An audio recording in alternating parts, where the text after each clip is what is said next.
Hi, everyone. I'm so excited to see you. Welcome to Teachers Love We Do live session. And so the regular question here is which part of the world you are tuning from? What is your teaching role? And I hope you are so excited as I am today to have a really great discussion with our dear guest, Dr. Jane R. Shore, and walk through the visual creation story. Wow, I love this. Even the title of this webinar is it's getting me really excited. I want to see who has already joined us, and I can see Sir Jamel. And good evening to everyone. I know that in in the US, for example, it's early morning, and here it's like evening, and somewhere it's midnight. So I can see so many familiar you do, folks that have already joined us. Thank you so much. I really appreciate your time. And there's Ludmila also, and Mahmoud is here. Thank you, thank you. I would love to add some more details about our guest speaker, Dr. Jane R. Shore. She is a part of the founding team of a new community connected school in the US called Revolution School. Her official title is Head of Research and Innovation. And in this role, she has co-founded a professional learning community called School of Thought. Jane loves to co-design and explore answers to research questions that cross boundaries, like how might we meaningfully capture the impact of hard to measure things. Wow, this is incredible. Jane has been a researcher, a documentary filmmaker, and an illustrator. Fantastic. And I just want to add, Ludmila from Moldova, thank you for sharing. Keep tuning and keep sharing for which part of the world you're tuning from. I'm going to invite our dear guest speaker, Dr. Jane Shore. Welcome to our live stream. Thank you so much that you have joined us. I can hear you. Yeah, everything is great. Hello? Just want to go to So you can hear me. this. Yeah. And that's wonderful. Yeah. All right. I'm just going to read the sign that you can hear me, and we'll just go with this. So Anna, I thank you so much for taking over and driving. I'm going to really quickly go through again, and I appreciate the patience of people hanging on. So one of the things that we started doing in this crazy COVID year, where we're all learning about technology like we're doing right now, is we checked in with people in the beginning, and it started this ride through virtual storytelling. So what we're going to do is a walk through the virtual creation story, and that idea of checking in with each other, with our students. And I so appreciate being able to check in this space as well. So I wanted to tell a little bit about our origin story again, just so we can restart from the beginning.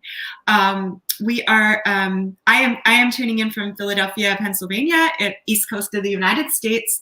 And I am part of a new high school, and in this COVID divided year, it has been of utmost importance to find ways to connect and communicate. So I am actually 3 slides ahead. I can't control the slides, Anna. So if you could advance a couple of slides. There we go. So back to the school, connecting and breaking down the walls between learning and life, which we are always doing right now. We are doing a lot of learning about technology, and we have some brave founding students, and I have an amazing team of individuals who are supporting this work in Philadelphia.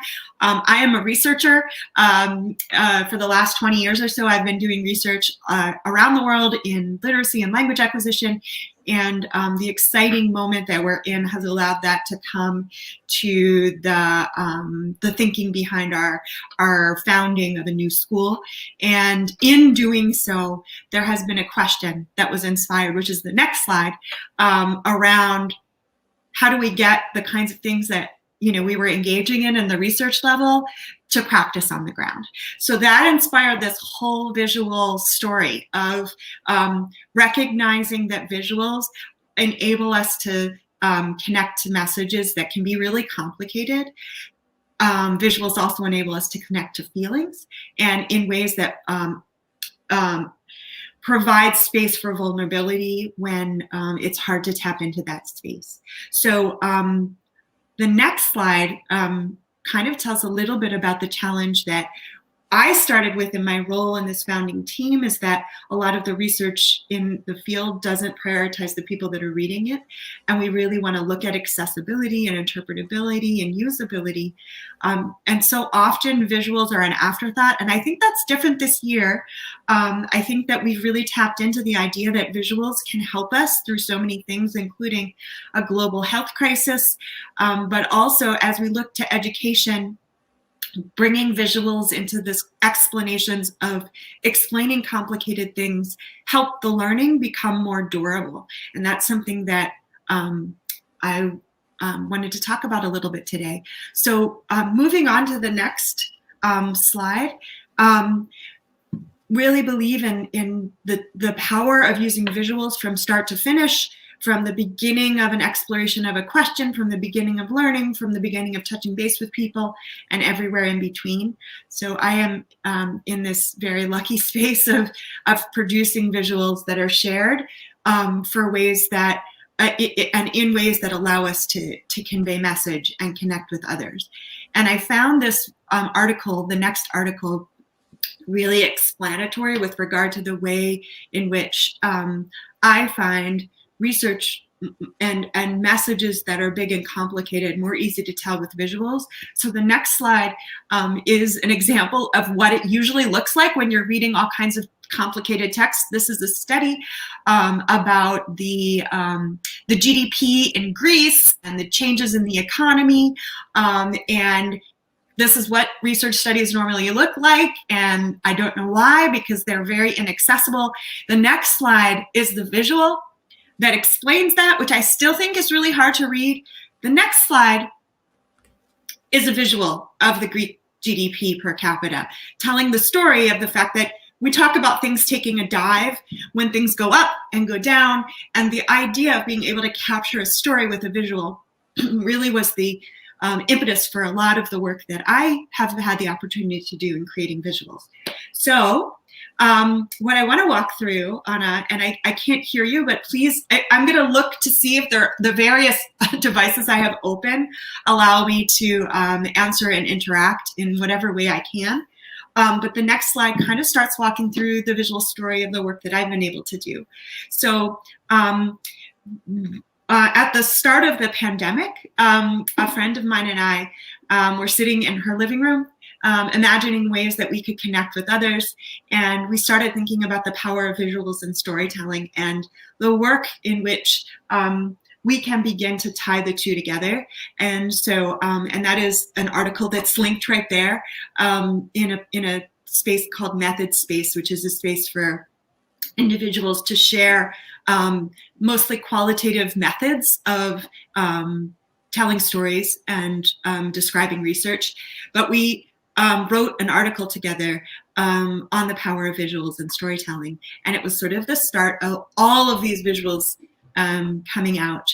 And so the next slide also explains the idea. So this is a visual of me and my two kids who had just got off to school. But the idea that I believe is that hand-drawn visualization especially allows you to look at an illustration and not forget that it was designed by a human. Whereas sometimes, for me, computer-programmed graphics enable you to forget that a human played the role, and a human has biases and their own interpretation. So when I convey messages through visuals, I really think of it the fact that in every single stage of telling a story, you are a human that's making choices about that story, and that informs how you interpret it. So it's really important for people not to lose sight of the fact that any message that we're getting in text, in graph, in when we read our news stories, there's a human that's making decisions, and hand-drawn visuals really tie that human element to the storytelling. So I think that is an inspiration for me to do these hand-drawn visuals. The next slide is kind of the way that I'll talk today about the why, the how, and the what. And so one of the things that a lot of times when we're trying to enter into this kind of, it's almost like another language. The idea of being inclusive and connected to others across languages. What I think is really lovely, I mean, for someone like Anna who speaks so many languages, and I imagine the people that are here tuning in, I saw people from Bangladesh. I mean, the fact is, you know, I get to speak English in this space, and I was able to do that, you know, just by virtue of where I grew up. But visuals enable others and enable me to connect with a lot of people across languages and across, you know, when we work in communities that have different ways of connecting and communicating, visuals are a way that we can all enable us to enter conversations. So the why, I'm going to talk a little bit about, and then the how, having to do with, you know, engaging people in decision making, and I'll show some visuals about that. And then what, and I'll share a little bit about what we've done in Philadelphia in our school and through our online community, which I hope others can join also. It's open to all. So that's what I'm going to do today. And this is sort of like the circle of visualization that was created for that Imagining Forward article. So the next slide, COVID hit in 2020, inspiration for, and before 2020, but it really shut us down. And it's an inspiration for a lot of what we've done. So the next slide talks about this, the model that I'll share with you today that was prepared for Anna here, and kind of thinking about the ways in which we're engaging in visuals.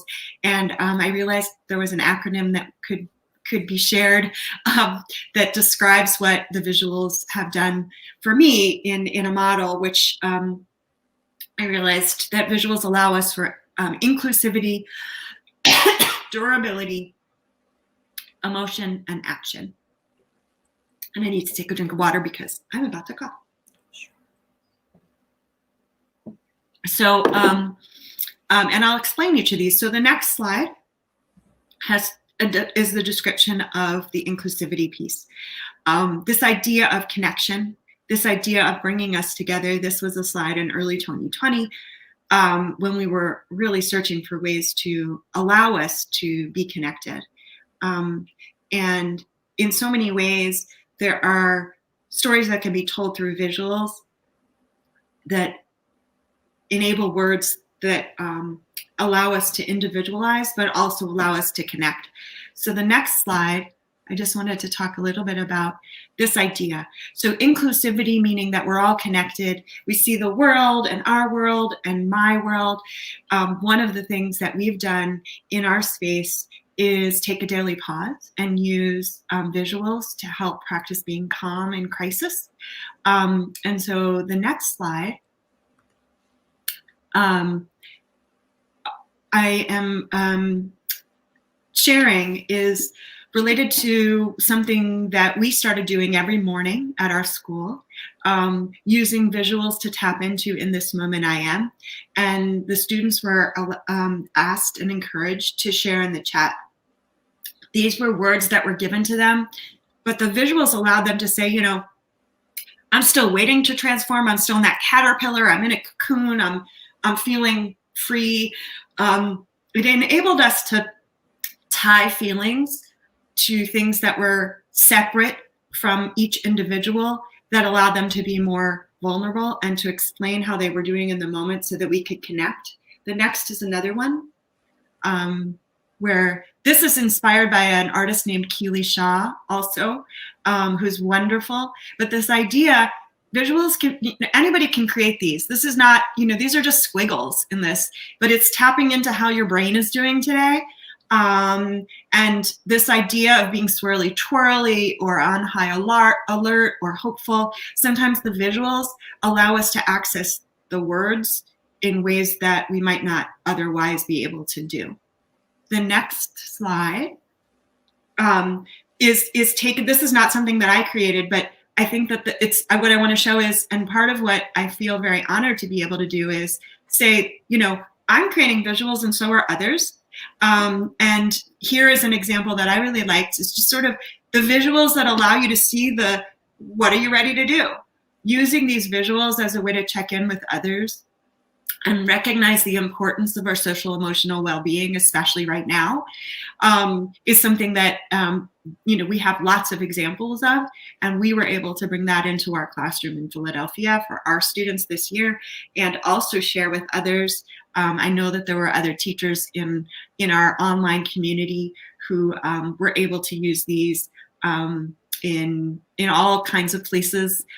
We've connected with them, and they've leaned into our classroom from Dubai and from California and from London, and all of these educators doing amazing work across the world.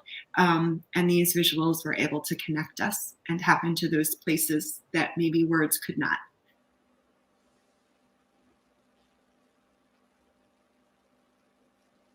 Is it? So this idea of inclusivity. I'm just gonna. This is not mine. This is one of my favorite artists who does visual work. Her name is Mona Shalabi, and she works for The Guardian and does visualization of data. But this idea of tapping into inclusivity, she did this visual on average voter wait times. Here in Philadelphia, we have an election coming up, and to be able to look at the data and understand what it is through this visual provides just such an impactful story.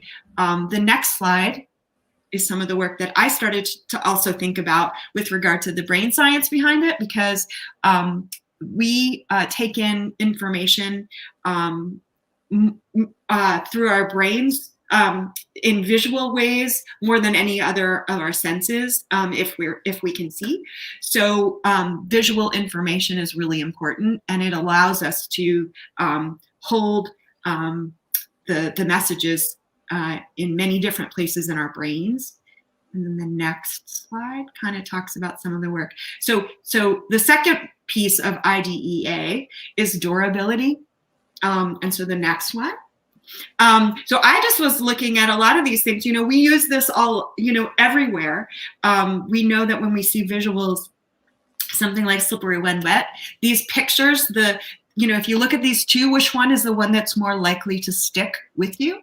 And it turns out that after 3 days, the visual sticks with you 65% more of the time than the text only. So there's something called a picture superiority effect, and you think about what that means for learning in a classroom. If you are looking at a visual or a picture, you're able to remember things longer. It's more durable. It's more sustainable. It's stickier than words alone. So some of the things that we've been able to do are on the next slide. And this is just more of the same. If you look at words on a page versus visuals, you are more likely to read text if it started with a visual, if it has a visual. So if you have just words alone, people will read only about 62 words on a page, but they will read about a piece of content increased by 80% if you have a visual. So if you think about that translation for students, it's not only stickier, but they're going to read more. They're going to be more enticed to read in a school setting. And that also includes, if you're in communications or in places where you're trying to share stories, even in journalism, there are 94% more views if you have visuals. So all of these pieces of research inform the reasoning behind the use of visuals. And then the next slide. Anna, you're doing so much. Thank you. So for example, one of the things that we've been really thinking about in places across the world is the purpose of school. This visual I had the opportunity to do with my friend Erin Robb, who graduated from Stanford University in California, and her work has been about the purpose of school. And so this is really inspired by a lot of her work, but this visual represents the idea that so much of what we do is focused on what. COVID really had us stuck in what are we going to do in the classroom? What's going to happen? What's urgent? And it's so important to understand that. But the layer that begins with why are we educating? How might we come together to focus on the knowledge and the goals and the equity, democracy, curiosity? That's the center of the why. And so the visual was really meant to represent that we want to try to focus our attention on why, and then get to how. And how is sort of those methodologies, being student-centered, being project-based. Some people believe in Montessori and inquiry-based, direct instruction. That's the next layer. And the final layer is the what. All of them are important. So the final layer is the what. We use, we look at ed technology, we look at certain curricula, we look at math interventions, we look at lesson plans. Those are really important. But if we don't start with the why, we can lose sight of it. And so the purpose of these visuals and this idea is to really represent these stories in durable and inclusive ways. The research behind the fact that when you tell a story, the individual who's hearing a story begins to feel the feelings of that story as you felt them in ways that if you just provide text, they don't connect in the same way. So there's a mirroring that's really interesting. And with visuals, that mirroring is amplified. So you can begin to tap into places in the brain that release chemicals like dopamine. My goodness.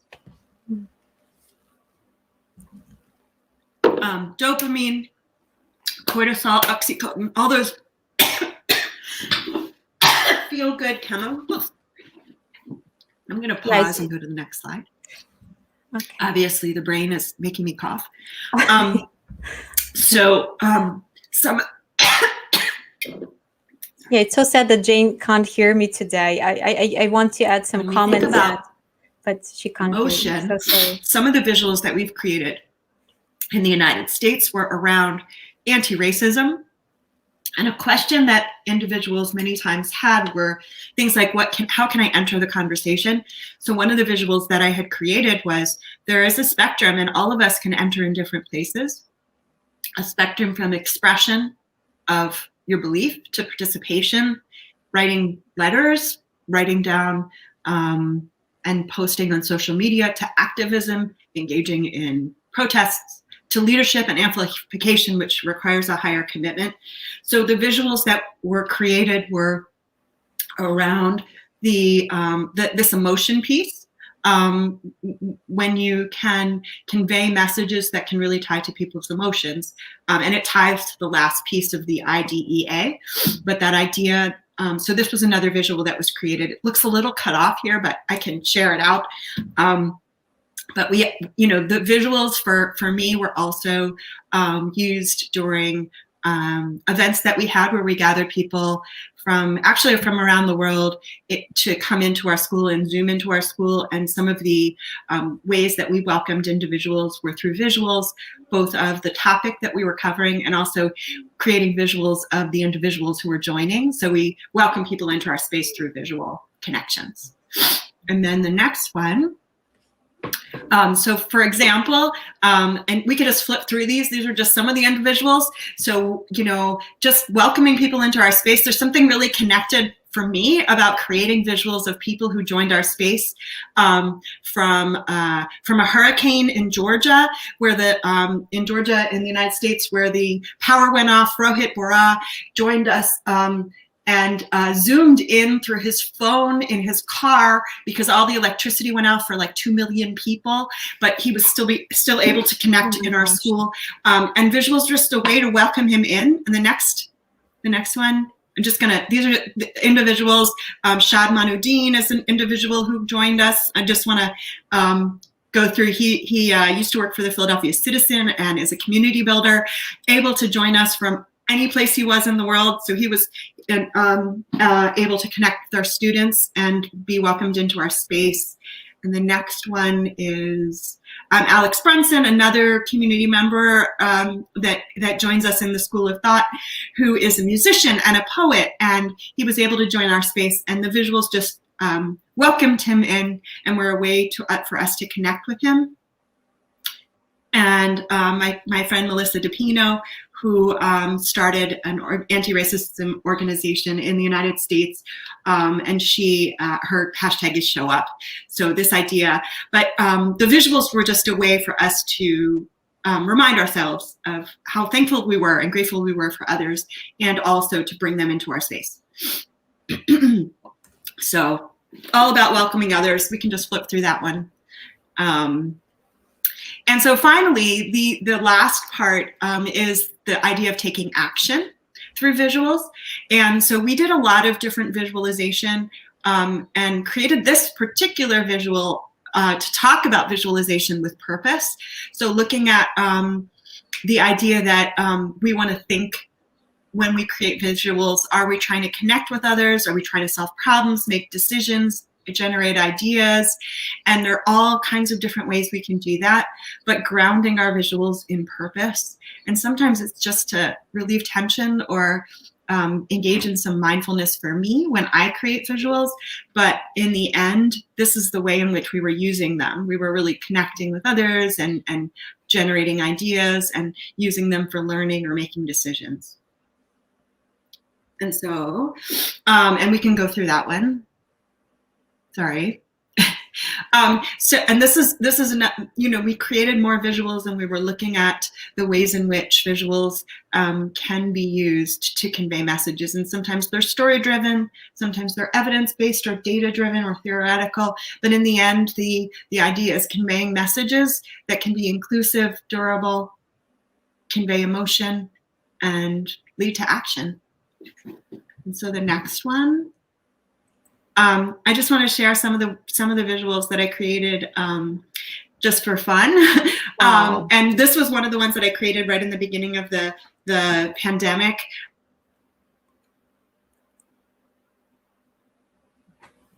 There's less clarity in our ability to connect with one another. And so this was just a visual representation of that idea, to begin to think about clarity and to begin to think about like how many individuals really tip us over the point in which we're no longer able to communicate well. So virtual meetings they're now a part of what we're doing in so many really productive spaces. But sometimes when you want to connect with one-on-one with somebody, it's harder to communicate when they're huge virtual meetings. And I think the next one's just a silly one.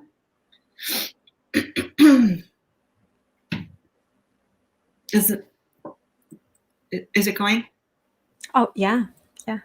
Okay. Oh, this one is around caffeine content and the idea of like a spiky, tired eye. So if you look at something like this, you can have a greater sense of the message really quickly. And I myself don't drink coffee, but I know there are a lot of people who do. But that sense that you can convey a message and a story in such powerful, beautiful ways with visuals. And the next one. This one also, I looked at data from the US Department of Agriculture, and I was just looking at how interesting it was that over time, our consumption of milk has gone down in the United States and our consumption of cheese has gone up, but which I totally believe in because I don't really like milk, but I love cheese. So sometimes you look at data, and my belief is if you can't see yourself in the data, you kind of want to start to question it. But this idea of being able to convey messages through visuals allows you to not have to look at that data. You can look at that data set that I looked at, but you can look at the story that can be told by the visuals. And that hashtag less milk. This was something done by Mona Shalabi, which I think is just wonderful, and ties into this idea of taking action. If you stretch your arm out when you are about 6 feet away from someone, their face fits right into the center. And that is a way for you to understand how far at least in the beginning, individuals were told to sort of keep a distance, but the way in which a visual can convey that story is so much more powerful than we'd be able to even tell. You look at that picture and you can tell what you're supposed to do. Wow. So this is in sum. I think that, visuals increase participation and access to messages. They lead to action. There's a science behind them. I believe visuals are language, and I would love to share visuals with all of you. And, there are different ways you can do it. I think I realize this is, the next slide, I think, should have some contact information. And I know, Anna, you've shared others. We have a blog, and I would love people to tap into that, to schoolofthought.substack.com. And also, I have been creating short videos with visuals that convey the messages from the blog. But there are various ways to get in touch, and I would love it if you wanted to. One of the things that I also want to say out loud is I appreciate being in this space. Hopefully, if we can do this sometime again, I will learn the technology and we'll set ourselves up. But I would love to walk through. This was more of a how and what we've done and the visual creation story, but even to do a little workshop on how. Would be really fun to follow up. I'm always interested in helping people tell their stories. Part of the motivation for creating visuals for me was to be able to explain things, both for me to help me understand. When I get into creating a visual, it helps me understand, but to be able to explain things and to connect with others. And I think that's what we're doing right here in this platform. And I appreciate that people were able to stick with us and to hear the ideas. And I hope that, we can continue to connect and join together on other platforms. And I share visuals all the time.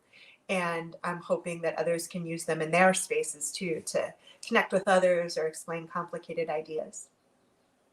Yeah, wow, amazing. My heart is overflowing with gratitude to you, Jane. You were struggling so much today, but thank you for sharing. It was incredible. I absolutely love all the creations you've shared. They are amazing. That's something that we need these days. And I know that you support your PLN, your colleagues, and that's incredible. Thank you so much. Great session. Thank you, Nirmal. Thank you, Renita. Thank you so much. Thanks, everyone. And I think that's it for today. Thanks again for being so super supportive. And thank you so much, Dr. Jane. Sure, you are incredible, amazing, and keep inspiring us. Because from the very first slide of yours, I was like, wow. It's incredible. Thank you. Thanks, everyone, and stay safe for sure. And stay tuned. See you next time. Bye everyone. Thank you.